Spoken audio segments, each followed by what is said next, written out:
मैं यहाँ 5 करोड़ का फंड अनाउंस करता हूँ। देव बिंद्रा जी असेस करेंगे। This is amazing. This is life changing. This is life changing.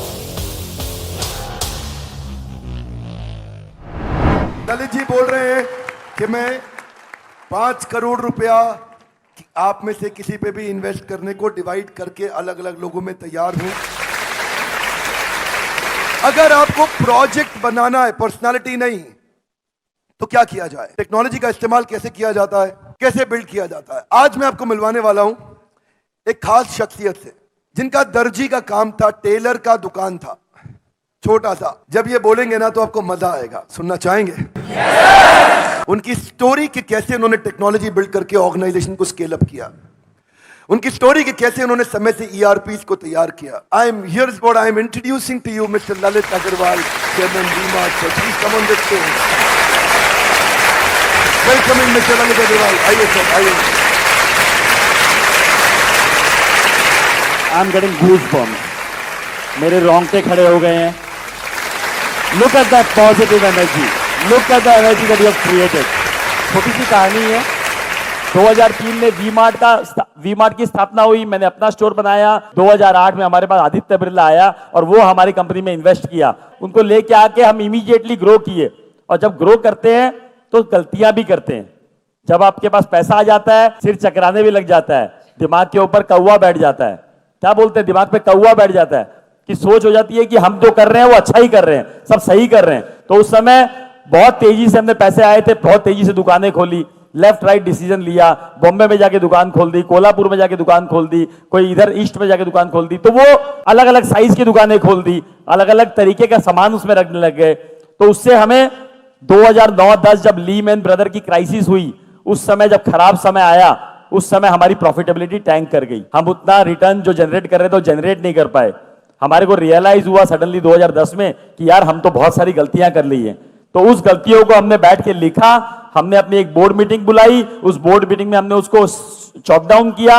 हमने 1 साल में 10 दुकानें बंद कर दी, 10 दुकानें बंद करी कि भैया कैसे भी हमें राइट डिसीजन पे आना है, राइट मॉडल पे आना है। और 10 दुकानें बंद करके हम लर्न किए कि हम क्या क्या नहीं करेंगे, क्या क्या करेंगे वो हमने सीख लिया। अब क्या क्या नहीं करेंगे उसके भी स्टेप्स बनाए कि हम ये नहीं करेंगे। जितनी हमारी पहुंच है वहीं तक दुकान खोलेंगे, जितनी बड़ी दुकान चला सकते हैं उतनी ही बड़ी खोलेंगे, जितना पैसा लगा सकते हैं उतना ही लेंगे, उससे ज्यादा उधार पे लेंगे ही नहीं। हमने ये थॉट बनाया कि हम छोटे शहरों में जाएंगे, तो कैसे इसको कन्वर्ट किया जाए, कैसे छोटी शहर में दुकान खोला जाए, वहां के लॉ एंड ऑर्डर सिचुएशन को कैसे डील किया जाए, वहां तक माल कैसे पहुंचाया जाए, वहां मैनेजमेंट कैसे हैंडल किया जाए। ये सोच में आया कि मैनेज कैसे करेंगे, कर तो लेंगे इतनी दूर के शहर में, कौन चलाएगा उस दुकान को, कौन बनाएगा वहां पर, कैसे प्रॉपर्टी मिलेगी, कैसे हिसाब रखा जाएगा, कैसे इन्वेंट्री मेंटेन होगी, कैसे पता लगेगा ग्राहक को क्या चाहिए, कैसे पता लगेगा क्या माल वहां पड़ा हुआ है, कितना चोरी हो गया, कितना बिक गया, कितना पड़ा है, कितना बेचना है। ये सारे सवाल आए। उन सारे सवालों का जवाब खोजने की कोशिश की गई कि कैसे उस जवाब का सवाल खोजा जाए। तभी एक दिमाग में आया कि नया नया ईआरपी वर्ड आया था, नया नया टेक्नोलॉजी का वर्ड आया था। और उसी समय हमने एक ईआरपी वेंडर से बात करी, उसको समझा।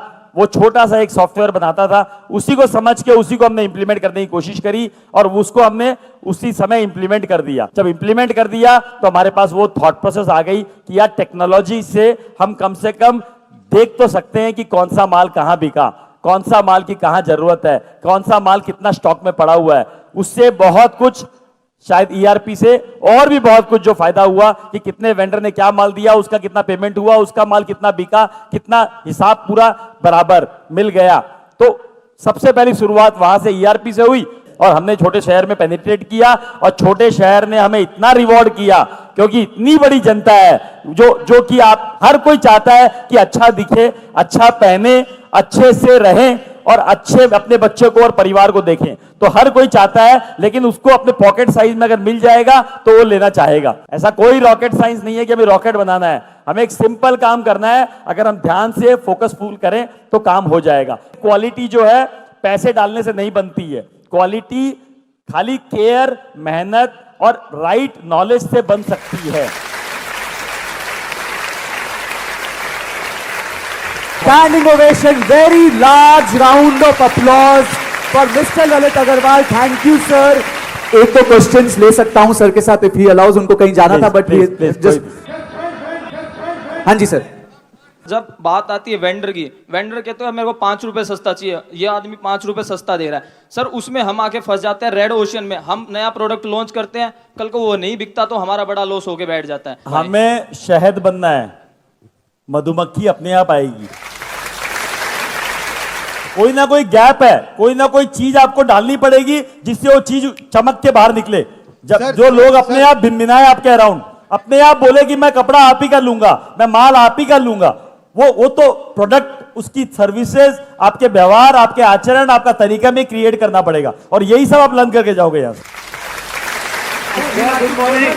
Good morning sir. Sir good morning. आपने कहा कि बोला कि अपने स्टाफ को आप छोड़ो, जैसे बच्चों को आप चलना छोड़ते हो, चलने के लिए छोड़ देते हो, तो जैसे जैसे हम जब भी स्टाफ पे पूरा ट्रस्ट करते हैं ना, स्टाफ कभी ना कभी धोखा दे देता है सर। कोई बात नहीं, ऐसा भी नहीं है, कोई बात नहीं, गिरोगे, पड़ोगे, लगोगे, गाड़ी लेके निकलते हो, चलाते हो तो कभी ना कभी एक्सीडेंट होता है, कभी हल्का सा टच होता है, कभी बहुत बड़ा एक्सीडेंट होता है, तो गाड़ी चलाना बंद कर दोगे, गाड़ी में बैठना बंद कर दोगे।